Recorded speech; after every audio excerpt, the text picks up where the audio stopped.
Hi, everyone. I wanted to go ahead and just give a brief overview of these slides on audience and bias. So basically, we can skip ahead just a little bit, but basically what we're trying to do when we are making an argument is we're trying to change minds, okay? That's the whole goal of rhetoric or persuasion or argument, whatever you want to call it. And so keep in mind, though, it's about change. And when we are writing an argument, one of the temptations sometimes can be to do what's called preaching to the choir. Okay.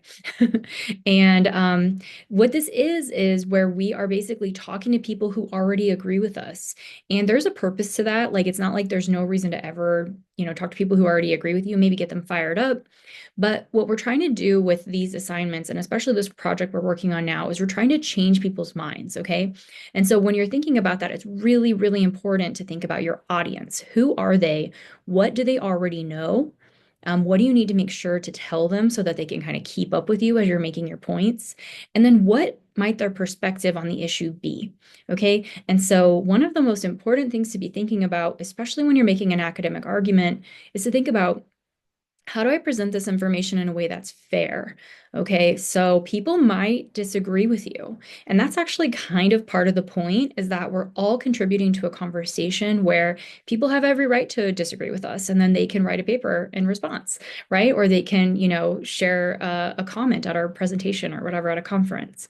But you want to make sure that you're taking that into account before you present an argument so that you're not completely, you know, defeated, basically. Like, if you haven't even remotely considered the other side's perspective, then it's going to be really, really easy to prove that you're wrong, okay? Because they probably have evidence you haven't included in your argument. And so if you've ever done like debate or watched like a legal drama or something, you know what I'm talking about. Somebody will bring up a piece of evidence, and if you haven't talked about it in your argument, you're going to probably lose, okay? So you want to make sure that you're listening to what both sides have to say.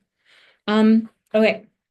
So another thing to be thinking about with argument is, who is your rhetorical audience? Whose mind can you even change? Who are you trying to convince to change something? And in this case, it's probably going to be people who believe in a conspiracy theory, right? How do you effectively persuade your audience? I kind of already talked about this. What do they know and what is their perspective? What is their level of familiarity? Some people are going to like have heard about flat earth theory, but they don't know all of the evidence about it that flat earthers are going to use, okay? And so you want to make sure that you're presenting them with enough information that when you start getting into the debunking and kind of the specifics, they're able to follow you there. And you also want to consider if people have personal experience with something. For example, if you are making an argument about, um, and now I can't think of an example. If you're making an argument about like vaccines, for example, there's a lot of conspiracy theories surrounding vaccines. You might try to take into consideration the types of experiences that people might have within medicine, right? That might have given them some sort of aversion to trusting doctors, for example. Okay, that can be really helpful to give you a little bit more. Uh, it'll strengthen your argument to have considered that as a possibility, that people might be a little suspicious, for example. Okay, now let's think about the basics here. You probably want to make sure, and I've kind of covered this in the description of the assignment, but you want to make sure that you're covering things like, okay, well, what are the terms that the audience needs to know to be able to follow me through this paper? Do I need to give them a timeline? Do I need to tell them who's involved? Like, who are the people who are kind of at the forefront of this? Do I need to give them like the history of this? Kind of going back to the idea of a timeline, but it could be, timeline might sound more specific, or history might be like more encompassing. And then just kind of keeping in mind too that your examples need to be relevant, and maybe even a little bit familiar to the audience. So for example, this is an academic essay, so you might want to use examples that might be familiar to people who are taking this class with you, for example, versus people who would have to have like a super high level of knowledge about the subject to be able to understand what the example is. Like I study comic books, so I have to try and keep that kind of thing in mind when I'm thinking about what examples to use. I'm going to probably reference the Avengers before I reference somebody really specific that a lot of people aren't going to recognize. Okay. Um, think about what their perspective is. Don't assume that your audience agrees with you. That is like the absolute number one way that you are going to potentially lose an argument is just assuming that people are coming along with you. Sometimes people are going to disagree with you, and what you want to try and do is say, okay, I understand maybe you don't agree with that point. Please keep listening because I think I have some things to share. Okay. All right. Be sure that you're including multiple perspectives, or considering them at least.